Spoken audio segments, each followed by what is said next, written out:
दिनै फरायसा सान बड'फा उपेन्द्रनाथ ब्रह्मनि 70थि जोनोम सानजों लोब्बा लाखिना दतमानि थुलुंगाफुरिनि बड'फा उपेन्द्रनाथ ब्रह्मनि मांखरसालियाव फालिबाय फरायसा सान। इउएनबी ट्रास्ट आरो एबसुनि दैदेननायाव फालिनाय जायो। आसाम सरकारा बड'फा उपेन्द्रनाथ ब्रह्मनि जोनोम सानखौ 2023 मायथाइनिफ्राय फरायसा सान महरै गनायथि होदों। बेजों लोगोसे बीटीसी खुंथायनि दैदेननायाव बीटीसी नेहाथारिख'आव फालिनाय जादों फरायसा सान। मिथिंगानि खैफोदाव नोंनिनो अननायजों सोरखिनो हाजों आफा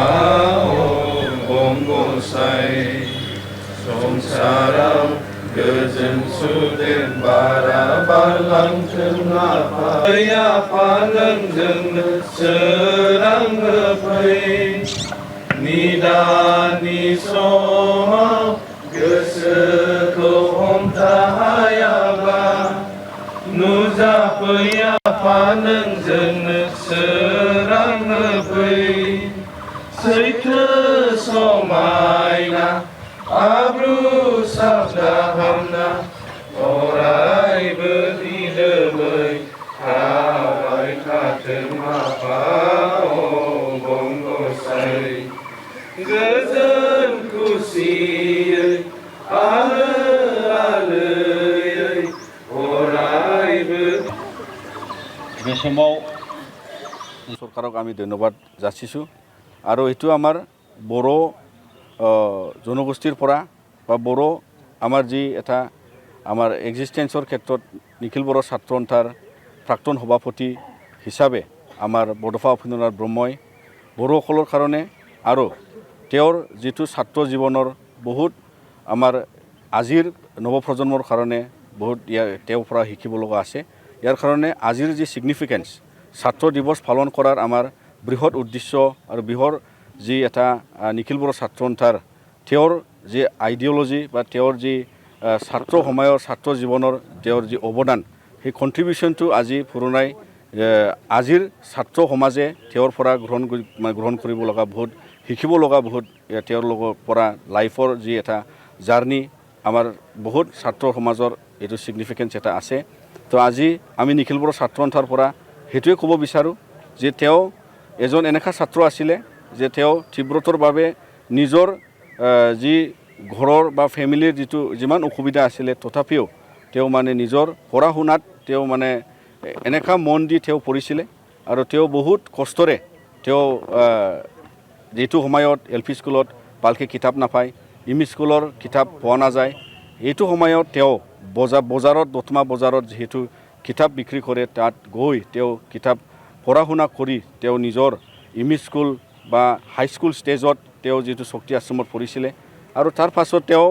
কটন আজিৰ যুগৰ কটন ইউনিভাৰ্চিটি হ'ল সেই সময়ত কটন কলেজত তেওঁ তাত হায়াৰ ছেকেণ্ডাৰী ডিগ্ৰী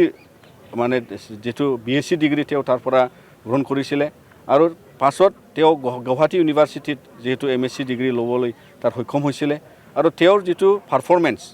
তেওঁ সকলো শ্ৰেণীৰ যেটো পৰীক্ষা ক্লাছ 10ৰ পৰা লৈ আৰু আগলৈ ইউনিভাৰ্চিটি লেভেললৈকে তেওঁ ফাৰ্ষ্ট ক্লাছত তেওঁ সদায় ফাৰ্ষ্ট কৰিছিলে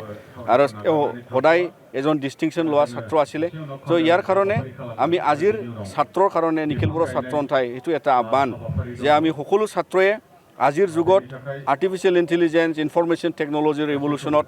আৰু লগতে পঢ়া শুনাৰ ক্ষেত্ৰত যাহাতে তীব্ৰতৰ বাবে মন দি আৰু তেওঁৰ পৰা আজি ছাত্ৰ দিৱসৰ যিটো সিগনিফিকেন্স তেওঁৰ পৰা হাৰ্ড ৱৰ্কিং কৰি হাৰ্ড ৱৰ্ক কৰা এজন ছাত্ৰ হৈ ভৱিষ্যত নিজৰ সম্প্ৰদায়ৰ কাৰণে নিজৰ অঞ্চলত আৰু ভাৰতৰ কাৰণে যাহাতে উন্নত হোৱাৰ ক্ষেত্ৰত আমি সকলোৱে কন্ট্ৰিবিউশন কৰিব পাৰে তাৰ কাৰণে তেওঁৰ পৰা শিকিবলৈ আছে। আৰু লগতে তেওঁ যেহেতু এজন বহুত ধৰণী তেওঁ কিতাপ পঢ়িছিলে আৰু পৃথিৱীৰ হিষ্ট্ৰীও হওক বা বিভিন্ন দেশৰ হিষ্ট্ৰী বিভিন্ন জাতিৰ কেনেকা আগবাঢ়িব লাগে আৰু ডাউন থ্ৰডেন কমিউনিটিৰ কাৰণে তেওঁ নিজৰ জীৱিত জীয়াই থকা সময়ত তেওঁ মাত মাতিছিলে হিউমেন ৰাইটছৰ ক্ষেত্ৰত ছ'চিঅ' পলিটিকেল ৰাইটছ আৰু যেহেতু বহুত আমাৰ সংবিধানত লিপিবদ্ধ হোৱা ফাণ্ডামেণ্টেল ৰাইটছৰ ক্ষেত্ৰত তেওঁ পৃথিৱীত থকা অসমত থকা যিমান আমাৰ ইণ্ডিয়াৰ ভিতৰত মানে ডাউন ট্ৰডেন কমিউনিটিৰ ক্ষেত্ৰত ট্ৰাইবেল সকলৰ কাৰণে তেওঁ বহুত পলিটিকেল ৰাইটছৰ কাৰণে ছ'চিঅ' পলিটিকেল ইছ্যুজ কাৰণে তেওঁ মাত মাতিছিলে চ' তেনেকুৱা এটা মনোভাৱ লৈ তেওঁ ছাত্ৰ জীৱনৰ পৰা আমাক মানে ইয়াত যিটো এটা বৃহৎ তেওঁ এইটো আন্দোলনৰ লিড কৰিছিলে ছ'চিঅ' পলিটিকেল যিটো মুভমেণ্ট বডোলেণ্ড ষ্টেটৰ যিটো ষ্ট্ৰাগল ছেপাৰেট ষ্টেটৰ তেওঁ সেইটো মুভমেণ্টটো লিড কৰিছিলে আৰু তেওঁৰ পৰা সেইটো আমি শিকিবলৈ বাধ্য যে আজিৰ সমাজত বিভিন্ন শ্ৰেণীৰ তেওঁৰ যিটো মুভমেণ্ট আছিলে টোটেল ৰিভলিউশ্যনৰ আইডিয়া লৈ তেওঁ শিক্ষকে হওক কোনোবা চাকৰিয়ালে হওক কোনোবা ছাত্ৰ জীৱনৰ পঢ়ি থকা ছাত্ৰই হওক আৰু বিভিন্ন স্তৰৰ